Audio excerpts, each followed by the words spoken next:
آه، طبعا معاناة عقبال ما يكون معايا موبايل.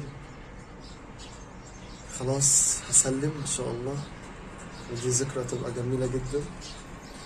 تجربة حلوة صعبة، بس الواحد ما بيتعلمش الا من اصعب الظروف، ولازم الدنيا تقسى عليه عشان يتعلم وتقدر الحاجة الحلوة اللي في ايدك،